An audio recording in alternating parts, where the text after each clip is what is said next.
Amid all the speculation on the death of Gene Hackman and his wife, Betsy Arakawa, there is one thing that is not talked about enough.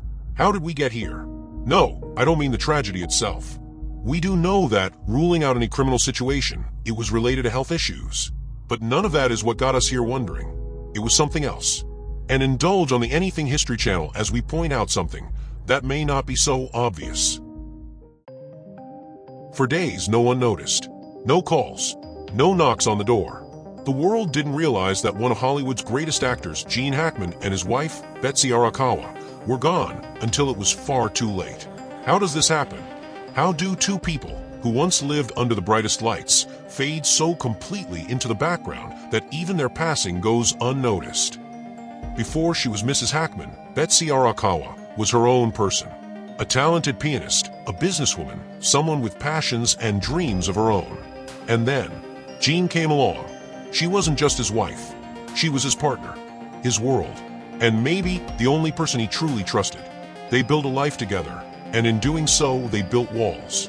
Walls that kept the noise of the outside world away, but also maybe walls that kept out the people who once cared for them. Was it selfish? Maybe, but isn't it human? The kids were grown. Family members had their own lives. And as the years went by, Gene and Betsy found comfort in routine. Just the two of them. Maybe at first they still called. Maybe they still visited. But little by little, life became just them. To some, Betsy Arakawa was a loving and devoted wife. To others, she was the gatekeeper. The one who kept Gene away. The one who made sure the world only got a glimpse of him. Was it protection? Or was it control? And then there's another reality. What if the world outside wasn't safe? When you have money, fame, and something people want, how do you know who's genuine? Maybe Betsy wasn't trying to be mean or nasty, as some might think of it. Maybe she wasn't shutting people out for the sake of it. Maybe she was just protecting the man she loved, and in doing so, cut off everyone else, even her own mother. Her mother, Yoshie Feaster, was living her long life here in Honolulu, Hawaii. And after Betsy married Gene, Betsy and Yoshie's relationship slowly, but inevitably became somewhat distant. And just before we went into 2025, it looks like it may have become too far of a distance. Was it by choice? By circumstance? Or had time and silence built a gap too wide to cross? With her mother Yoshie now 91, things had really changed for both of them. Yoshie was now a very elderly woman, battling forms of dementia, living with the assistance of caregivers and housekeepers. While Betsy was a wife and caretaker for an elderly husband, plus she had the issue of having to deal with her own health problems based on the alleged medications found at the scene of her demise. All of that might take a toll on any relationship, no matter who you are. It's easy to judge. It's easy to say, why didn't they visit with each other more? That was her mother, wasn't it? But what if the truth was more complicated? What if Hollywood, wealth, fame, and fear of encroachment into privacy and finances turned them all into strangers? Then we have Gene's situation. He had been married before. He and Faye Maltese tried to build a marriage enterprise together in 1956. And out of their love at the time, they brought into the world 2 girls and 1 boy. But that bond wasn't strong enough to keep them together. It didn't work out. Gene has said in several interviews how his career distanced him from his family. He is quoted as saying, "You become very selfish as an actor.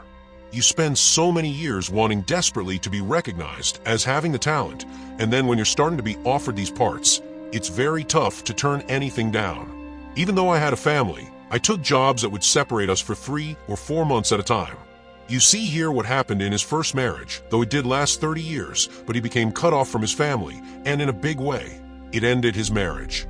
By the way, Faye Maltese died in 2017 at the age of 88. But Gene moved on in 1986 to find what he thought would be a relationship that would replace the past and last for the rest of his life. And he was obviously right. But what happened along the way with his relationship with his children? Some of it is obvious, stemming from the past. And we don't have to speculate because something clearly continued to go wrong, intentionally or not. That put Gene and Betsy in a position where there was no one to check on their well-being for months or more. Something got in the way of family communication on both sides. There honestly can't be fingers pointed at anyone because things happen sometimes. And there are always personal reasons people have, good or bad, for what they say and do. But we have to deduce that Betsy, doing what she thought was best, must have made moves that helped separate, isolate, and finish the divide between her and Gene from everyone else. She was his caretaker. Gene had his own mind, but at 95 years old, how dependable was that? Betsy was in her early 60s. Evidence shows she may have been dealing with medical issues, but in the years leading up to the end, at some point, she was most likely healthier than Gene. She, like any strong and protective woman, made decisions that were best for her and her husband. She never could have seen the tragic end coming from some of the choices she most likely made. But seeing the separation with her and her mother and Gene and his family, the common denominator in it all is Betsy Arakawa. Let's be clear, this hypothesis is in no way meant to crucify Betsy. But if things happen the way it looks, if we assume that Betsy felt it best to focus on her and her household with Gene, rather than deal with possible problems outside their residence in Santa Fe, no one could blame her for making those choices. Self-preservation comes first. But whatever happened over the years, it led to a crisis that no one at the time was there to deal with except the two people living in the Gene Hackman home, in the middle of isolation. Because no one outside that home knew what Gene and Betsy's status was. No one knew that help may have been needed. We may not like the notion of looking at things like this, but we all could learn from it and take it as a cautionary tale. Let me make it clear, if you can't see it clearly. It really doesn't matter who could be blamed or who is at fault for the disconnect. It doesn't matter who created the separation or the isolation. There was an unchecked problem that existed, maybe even a rift, but that doesn't matter either. The fact is, there was a problem that could have, and in hindsight, should have been solved. And the proof? This problem obviously played a part in creating the tragedy we now see playing out in the news. The problem was the divide, the isolation, the lack of interest. We see it clearly, because in the end, it wasn't family who found Gene and Betsy.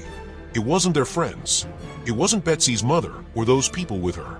It was property maintenance workers. People unrelated, just men paid to perform services around the house. And that's the result of the big problem, the tragedy of isolation or separation. It works for all intents and purposes, until it doesn't anymore. And here we see where it stopped working. Did Betsy Arakawa create the divide? Or was she just trying to survive in a world where trust was a rare thing? And when you give your whole life to one person, what happens when there's no one left to check in? Was it Gene again doing the same thing he did in the past with his other family? At this point, it probably doesn't matter now that it's over. It really doesn't matter at all anymore. But it should have. And probably a long time ago, when decisions were made that led to what seems like total isolation from the outside world. We will wait for more details, but the lesson is already clear. Stay tuned to the Anything History channel, where we will continue to watch the evolution of this tragic situation.